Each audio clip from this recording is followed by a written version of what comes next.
My name is Carly. I'm 27. Last week, my mom surprised me with a birthday dinner at a retro diner. I walked in expecting awkward small talk and a couple of backhanded comments. I did not expect my own birthday cake to be the joke. After we ate, the server came out holding a sheet cake. Everyone turned toward me, phones up, already grinning. For 3 seconds, I let myself believe my mom had actually done something kind. Then I saw the writing on the cake. In big pink letters across the center, it said, "Oops, still a disappointment." There was a beat of silence, like the air forgot what to do. Then the whole table exploded in laughter. My mom clapped like it was the funniest thing she had ever seen. My little brother almost spit out his drink. Someone yelled, "Come on, it's just a joke." I stared at those words sitting in the frosting like they'd been waiting years to be said out loud. I did not cry. I did not scream. I pushed my chair back, picked up my bag, and stood up. My mom told me to sit down and take a joke. I didn't even look at her. I turned toward the exit. My uncle stepped in front of me, hand on my arm, telling me not to make a scene. I leaned in like I was about to apologize and whispered one sentence in his ear. 2 days later, my entire family was in full-blown panic, and none of it was about the cake. If you're into messy family drama and quiet revenge that hits where it really hurts, you can stick around, hit like, and subscribe so you don't miss how this all unfolds. The diner looked like a set from an old movie. Red vinyl booths, chrome edges, neon script buzzing over the counter. I walked in with that familiar weight in my chest, the kind that came whenever my family staged a nice gesture, and I was expected to play along. My mom, Sharon, had claimed a corner booth as if she were headlining a show. She sat with perfect posture, fingers around a sweating glass, eyes tracking me the way someone checks a receipt for mistakes. My dad, Gregory, sat beside her with his shoulders drawn in, wearing the resigned look of a man who planned to let the evening pass without stepping in. Across from them, my younger brother Dylan lounged with his phone in hand, recording short clips, his attention fixed on the screen more than on me. Sliding into the booth felt less like sitting down to dinner and more like stepping back into a role I thought I had outgrown. Sharon took in everything at once: my clothes, my hair, the way my hands picked at the paper-wrapped straw.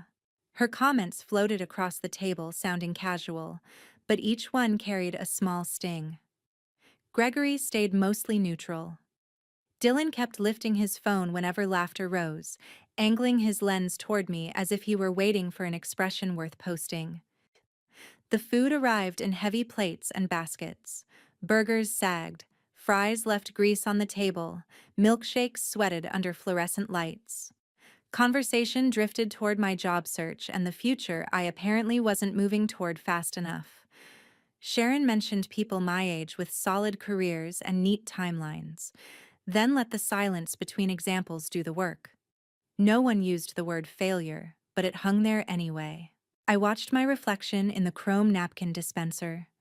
Tired circles under my eyes, a polite half-smile that never reached them. I didn't look like someone being celebrated. I looked like someone being evaluated. I felt that tiredness settle along my shoulders, but under it something calmer, colder, stayed in place and kept watching. Servers moved through the aisles, topping off drinks and clearing plates. Sharon seemed to grow brighter as the table emptied, as if the performance were building toward a final act. She glanced toward the counter more than once, and each glance tightened something in my chest. When most of the plates were pushed aside and the noise in the diner had fallen into a low hum, I saw the server nod toward our booth and vanish behind a swinging door. Dylan straightened, phone ready. Gregory rubbed his palms on his jeans, expectant. I sat very still, feeling the air around us change in a way the lights didn't explain. The server came back carrying a sheet cake on a plastic tray, candles flickering as she walked. Conversations at nearby tables dipped as people turned to look. The cake landed in front of me, frosting wobbling around the edges. For a moment, I let myself hope the message would be harmless, something bland and forgettable. Then I read what they had chosen to have written above my name. The reaction was instant and loud, a burst of laughter that wiped out whatever the jukebox was playing. Sharon pressed her hand to her chest in delight. Dylan lifted his phone higher to catch every second. Gregory watched me with the cautious interest of someone waiting to see if a glass will shatter. Sitting there under cheap neon with that message staring back at me from the icing, I understood I wasn't misreading them or overreacting. This wasn't a slip or a joke that went too far. It was how they wanted to define me, paid for and presented on a plastic tray. A few months before that birthday, I spent a Saturday back at my parents' house doing what they called a quick favor. My dad's back was acting up, and he needed help clearing out the small room he used as an office. In his mind, I had free time and working arms, which made me the obvious choice. I followed him down the hallway past my old bedroom and into a space that looked like it had been holding its breath for years. The office was more storage closet than workspace. Cardboard boxes were stacked against the walls, and loose papers sagged on top of a filing cabinet. My dad pointed to a cluster of boxes he wanted moved to the garage, then lowered himself into a chair with the stiff movements of someone pretending they were fine. I started dragging boxes toward the door. Most of what I saw when I opened them was exactly what I expected. Old tax returns, brittle warranty booklets, envelopes from banks with logos I barely recognized filled the folders. It felt like sifting through the paper version of background noise. All the boring proof that a family had kept existing year after year. I kept working until I reached a heavier box pressed into the corner. Inside, the folders were lined up in neat rows, each one labeled in my dad's careful handwriting. Near the back, one folder stood out. The cover was cream instead of manila, the corners rounded from being handled. My name was written across the front in blue ink, and under it, in smaller letters, was the word education. For a moment, I just held it and listened to my heartbeat pick up. Then curiosity won. The first pages were forms from an investment company. My grandfather, Donald, was listed as the person who opened the account, his slow, shaky signature at the bottom of the document exactly the way I remembered it from birthday cards. The description was simple: money set aside for my college expenses. The early account statements showed regular deposits going in on a schedule, small amounts at first, then larger ones as the pages flipped forward. The balance climbed line by line, a quiet record of someone building a safety net under the version of me they hoped would exist someday.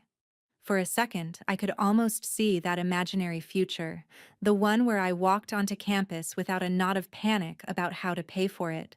Halfway through the stack, the rhythm broke. Deposits stopped. Withdrawal slips appeared in their place. Large amounts left the account in uneven chunks, sometimes only weeks apart. The names on the lines changed too. My mom's on some pages, my Uncle Keith's on others, next to vague notes about family needs and temporary help that could mean anything or nothing. By the final statement, the balance was almost gone and the account was closed. The date landed just before the year I sat at our kitchen table filling out financial aid forms and being told there was nothing saved, that we were all doing the best we could, and I would have to piece the rest together myself. Sitting on the carpet with that folder open across my legs, I felt old conversations tilt out of alignment. There had been money once. It simply never reached me. My hands felt unsteady, but my thoughts were clear. I took out my phone and quietly photographed every page in the folder, one after another, until my camera roll held a full copy of a story no one had ever told me. Then I stacked the papers exactly as I had found them, slid the folder back into the box, and closed the lid before carrying it downstairs. On the drive home, my bag sat heavy on the passenger seat, my phone inside it holding proof that my family had not just mishandled my feelings. Long before a cake spelled it out, they had already spent my future. The days after my birthday settled into a deliberate quiet. I shut my phone off when I got home and let the apartment stay still. I went to my temporary job, came back to my small place, cooked simple food, and moved through each evening without the vibration of other people's reactions in my hand. It felt less like hiding and more like finally stepping outside a room where I had been on trial for years. In that silence, my thoughts slowed enough to line up. I remembered my mother brushing off my plans as unrealistic, my father staring at the table when someone took a joke too far, my brother repeating stories about how I was always behind. None of that was new. What changed was the sentence on the cake tying those moments together. Once I had seen it written out, it stopped being possible to pretend they meant anything kinder. On the second evening, I turned my phone back on. The screen filled with missed calls, voicemails, and message previews. My mother's name appeared again and again, followed by my father, my Uncle Keith, and Dylan. Long threads of texts and a few emails waited. Skimming through them was enough. My mother framed the dinner as support I had misunderstood and leaned on the idea that she had sacrificed too much to deserve this distance. My father urged me to talk before things went too far. Keith focused on my reaction, as if leaving had been the real offense. Dylan tried to treat the whole thing as a joke we would eventually laugh about. I did not answer any of them directly. I wrote one short message in the family thread stating that I knew about the college fund my grandfather had opened for me, that I had copies of the account paperwork and statements, and that I would not be handling it through text. There was nothing dramatic in those lines, just the fact that the secret in their file box was no longer invisible. When the message sent, the quiet that followed felt heavier but steadier, like a floor that had stopped shifting even if the room was still dark. Not long after, a name lit up my screen that almost never did. My Aunt Elaine lived several states away and usually stayed on the edge of family gatherings, close enough to be polite, but far enough to avoid being pulled into every argument. Her call carried a different weight from the others. She had spoken with her daughter, my cousin Riley, who had already heard the birthday story through relatives who never let anything stay quiet. In that version, I was the dramatic one, walking out over a harmless joke and throwing around accusations about money I did not understand.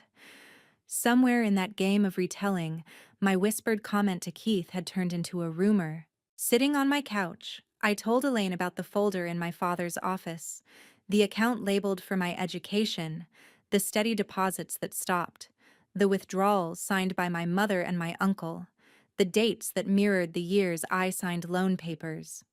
Saying it out loud turned scattered numbers into a line of cause and effect. Elaine listened without interrupting. When I finished, she admitted that small remarks from my grandfather years earlier had made her think something had been saved for me, but she had convinced herself she was mistaken because my parents never spoke as if it existed. Hearing the details forced her to look at that gap. She asked me to send what I had. I opened my laptop, pulled up the email where I had stored the images and documents, and attached every file to a message addressed to her. Watching the progress bar move across the screen, I realized how long I had been gripping that knowledge alone. When the email finally left my outbox, the evidence no longer lived only on my phone and in my memory. The weight of what my family had done shifted slightly away from being a secret I carried and toward something that could, at least in theory, be held up to the light. The email from Elaine with the lawyer's name felt different from everything my family had sent so far. It was short and practical, with no guilt woven into the lines. She wrote that what I had found matched things my grandfather once hinted at, and that this was bigger than a misunderstanding.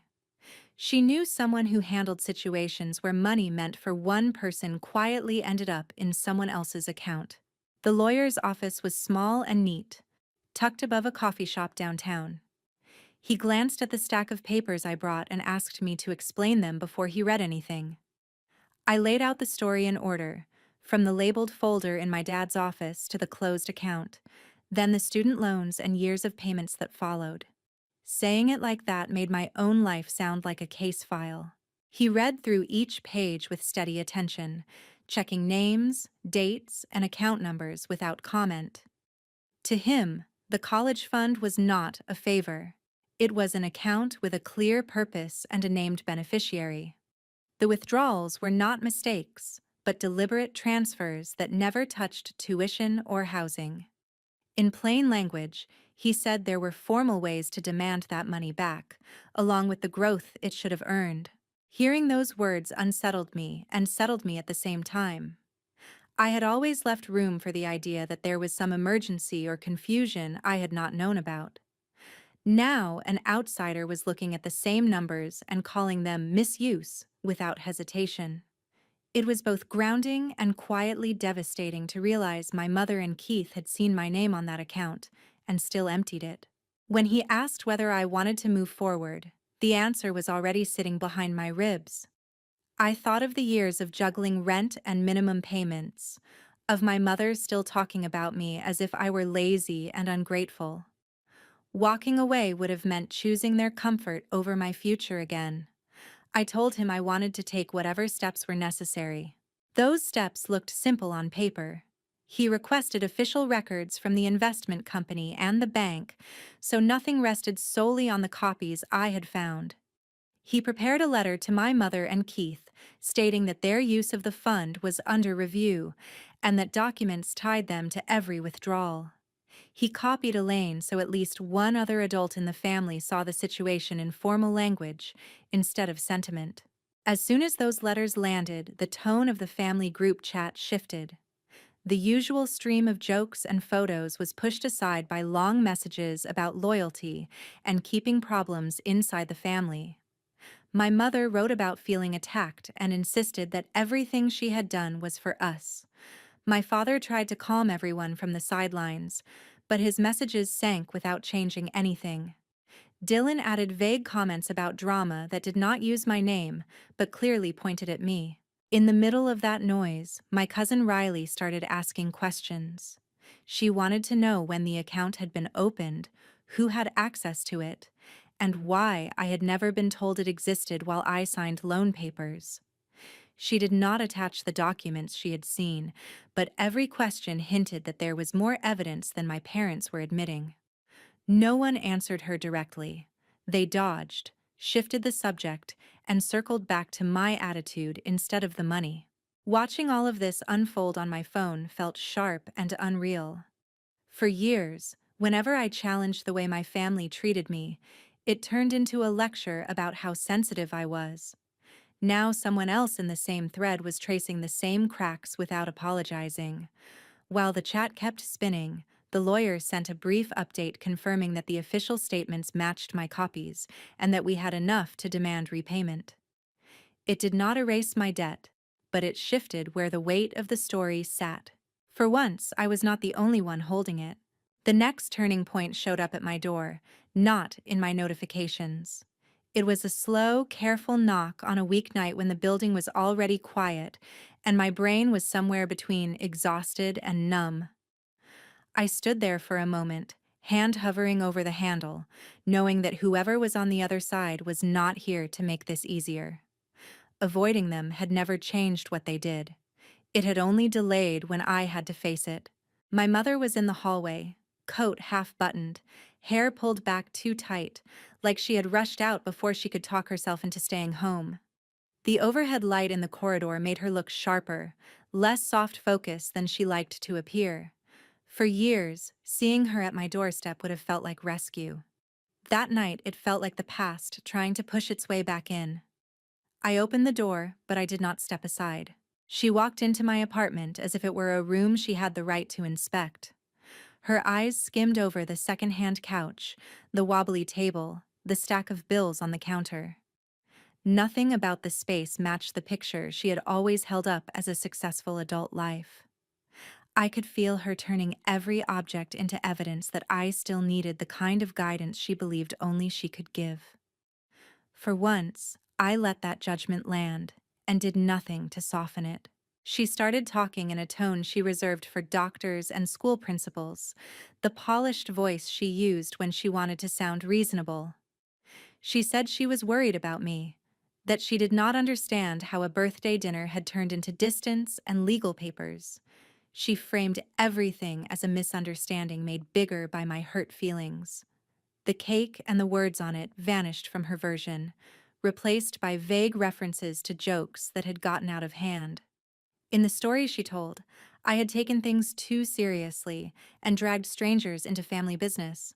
When she finally mentioned the money, it was almost an afterthought. The fund became something that had been sitting there during hard years, another resource to pull from when she and my Uncle Keith were trying to keep everyone afloat. The withdrawals turned into difficult choices, the kind any parent would make. My name on the documents, my plans for school, the loans I had signed to cover what was supposedly not there, all of that slid to the edges of her explanation. She wanted me to see sacrifice where I saw a promise quietly emptied. Sitting across from her, I could feel two realities pressing against each other. One was printed in black ink on statements from an investment company, showing contributions intended specifically for my education and a balance that had drained away long before I filled out my first financial aid form. The other lived entirely in her mouth, a narrative where necessity excused everything and gratitude was the only acceptable response. In the past, I would have tried to find a middle ground between those two things. Now I understood there was not one. There was no apology buried in her words. What I heard instead was fear dressed up as concern. Fear of being judged by people who did not share our last name. Fear of losing the stability that money had helped buy. Fear that the version of herself she presented to the world might crack. She never said she was scared of court, but every sentence bent in that direction. She wanted me to pull back before a judge saw what I had found. She wanted this to stay in the dark corners where family secrets usually live. When I told her I was not withdrawing anything and that I intended to follow through with the process already in motion, the room felt strangely still. I did not raise my voice or list every time she had cut me down to keep herself standing taller. I just refused to step back into the position that made her choices easier to bear. The hurt in her expression came less from what she had done, and more from the realization that guilt was not working on me anymore. She left with stiff movements as if the hallway might judge her on the way out. After the door closed, the space felt emptier, but also more like it belonged to me. For a while I moved around the apartment in small circles, waiting for the next ripple. It arrived as a call from my father. His voice carried that familiar tiredness, the sound of someone who had spent a lifetime staying neutral by looking away. He did not argue about the existence of the fund or the withdrawals. He worried about lawyers, about court, about what this would do to my mother and to Keith. Under all of it was a single hope, that I might decide it was not worth the trouble. Listening to him, I realized no one was confused about the facts anymore. They were only upset that those facts might finally come with consequences. Agreeing to handle it quietly, on their terms, would have meant accepting that my future could be treated like a family resource and then quietly forgotten. I told him I would be following the advice of the one person in this mess whose job was to protect me. That was as much as I was willing to offer. A few days later, an envelope from the court appeared in my mailbox, thin and unremarkable. Inside was a single page with a case number and a date, a time and a room in a building I had never been inside. It did not mention love, obligation, or hurt feelings. It did not care who had sacrificed what or who thought they deserved forgiveness. It simply laid out when the people who had treated my future like spare cash would have to answer for it. Holding that paper, I felt fear slide in beside a quiet, stubborn sense of rightness. For once, what they had done would not be measured by my tolerance. It would be measured against something they could not rewrite. The day of the hearing arrived with gray skies and a kind of tired light that made the courthouse steps look heavier than they were. I stood outside for a moment with the case number fresh in my mind, reminding myself that I was not walking in there as a child asking for permission.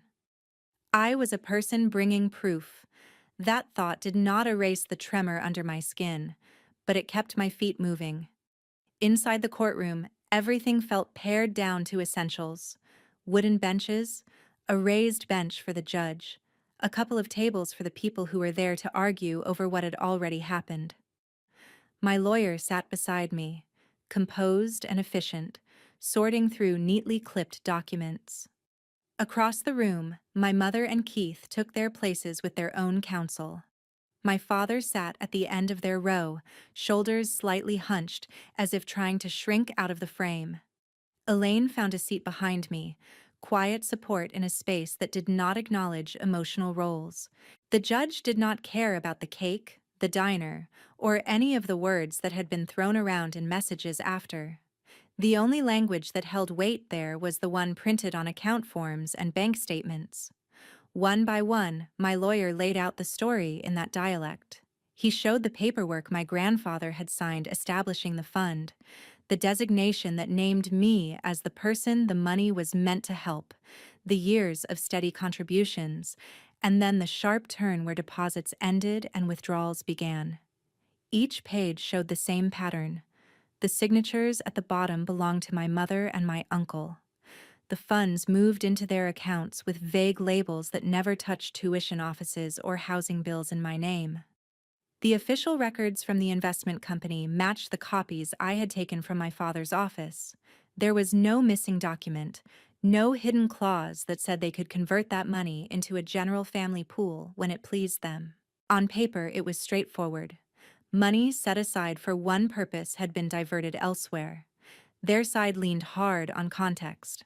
There were mentions of difficult years, unexpected expenses, pressure to keep a roof over all of our heads. They tried to paint the account as a tool they had to use, not something they had chosen to raid. The story suggested that any parent in their position would have done the same, and that love should outweigh the technicalities printed on institutional letterhead. None of that changed the numbers. The judge listened without much visible reaction, then returned again to the documents and the language written there. What mattered in that room was not how my mother felt about her sacrifices or how Keith framed his struggles.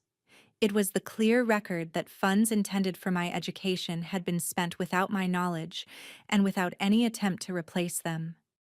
The judge's decision was presented calmly, almost clinically.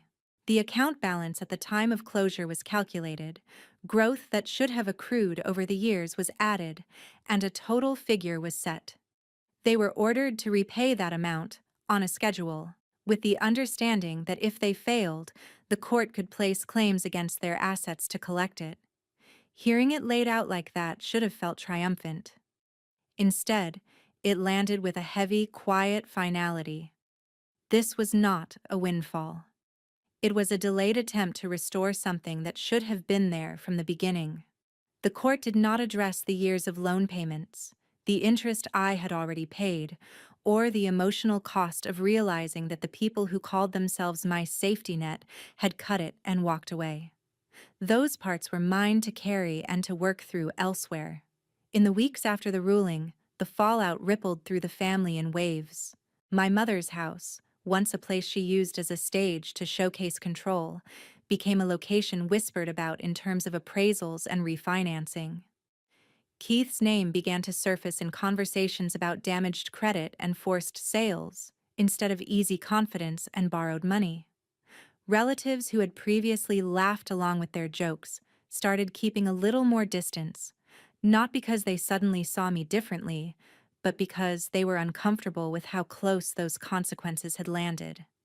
My mother tried one more time to reach me, not in the hallway of my building this time, but through a letter that arrived in a thick envelope. The handwriting on the front was familiar, looping and careful. Inside, she constructed a version of events where history, necessity, and motherhood blurred into one long justification. The apology, if it was there at all, was woven so tightly into self-defense that it disappeared. I read the first few lines, felt the old pull toward making her comfortable, and then folded the pages back into themselves. The letter went into the trash, not out of anger in that moment, but because I finally accepted that I did not have to keep every story she tried to hand me. I did not call her. I did not visit. I did not show up to help sort through whatever she might have to sell to meet the repayment orders. Cutting contact was not a gesture meant to punish her. It was a boundary that should have existed long before a judge ever spoke her name. My connection to Keith disappeared just as completely. There were no dramatic confrontations, no final speeches in parking lots or hospital halls. Just a slow, deliberate decision not to step back into rooms where being related was used as an excuse to ignore harm. Life after that did not suddenly become easy. My loans did not evaporate.